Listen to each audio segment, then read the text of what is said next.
Bill Gates re-upping his feud with Elon Musk, accusing the fellow billionaire, multi-billionaire, of, quote, killing the world's poorest children through foreign aid cuts. Gates told the Financial Times the picture of the world's richest man killing the world's poorest children is not a pretty one. Well, don't despair. The Messiah is here. Gates insists he doesn't want to die a billionaire, pledging to give away his entire $200 billion fortune to global health and poverty initiatives. I think Elon, hasn't been out in the field and met these USAID workers like I have. I think it's heroic work, and I think what he did over that weekend is very unfortunate. We have the next period of time, could be 4 years, 6 years, where we're having funding cuts from a number of countries, including the U.S., and the number of deaths will start going up for the first time. Now, it's going to be millions of more deaths because of the resources. With us now is Texas Congressman Pat Fallon. He sits on the House DOGE subcommittee. Look, Congressman, I've been out there in the field. I've met with this USAID people. There's some really good people, and they do some really good work. But to suggest that Elon Musk is going to kill millions of people, there is so much waste, fraud, abuse. I mean, that money, so much of that money never even gets to the finish line. I'm glad we finally had some political guts to go in and point it out, and I think you probably feel the same. Jason, you know as well as I that that's just nothing but hyperbolic fear-mongering, and it's very lazy, so it's beneath Bill Gates to do it. And quite frankly, I have a question to ask.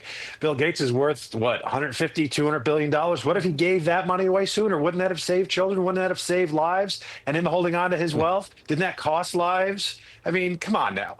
The fact of the matter is that, as you know, the federal government is not operating at maximum efficiency. 2.4 million non-military workers, and it's very difficult to fire them. And in any organization, if you know there isn't a threat of termination, you're not going to get the best out of people. As you said, some of the folks that work for the federal government and in USAID were magnificent. They're gold coins. They're contributing to the country.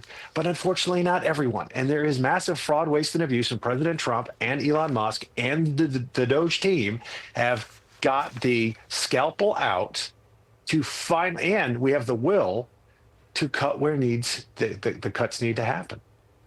It's actually not, Congressman, beneath Bill Epstein or Jeffrey Gates, whichever you would like to call him.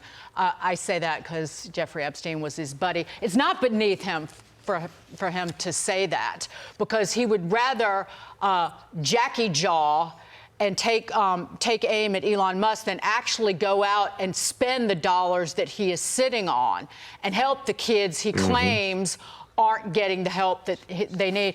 I just want to ask this question. Say in the Ukrainian USAID money that went out, the $300,000 that went to a dog collar maker, or the luxury bridal company that got 84 grand.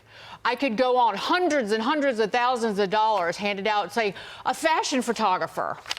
How many kids died because of that mismanagement of USAID funds? Or when Jason was sitting on oversight, he went into just the vast fail and repeat of USAID in Iraq. No, it's everywhere. I mean, when you look at, was it $1.5 million to promote DEI initiatives in Serbia, and we were funding tens of thousands of dollars for a trans opera. Right. Trans comic books in Peru. They think the opera was in Colombia, and there was a play in Ireland. And we spent $2 million for transgender surgeries in Central America. So there is massive fraud. And President Trump, instead of getting along and going along because he's not part of the swamp, he said, no, we're actually going to save taxpayer money. It's going to go to where it's supposed to go to. And we don't need to always burden the American taxpayer with other nation states' issues. So we are blessed, and we have some generosity within our hearts, but we're not going to waste billions of dollars anymore. And that's where you see this pushback from the Democrats, and that's very telling. Yes, Congressman Pat Fallon, One of the best out there. Glad you're on top of it. And I just got to add this one thing. I was in Afghanistan, in Kabul. You could go down the streets of Kabul and see piles of Western toilets. We spend, I don't know how many millions of dollars buying Western toilets for Afghans who don't use Western toilets, and they don't have the plumbing to actually flush them. That's the kind of crap, literally, that was going on through USAID. All right. Again, Congressman, thanks for joining us.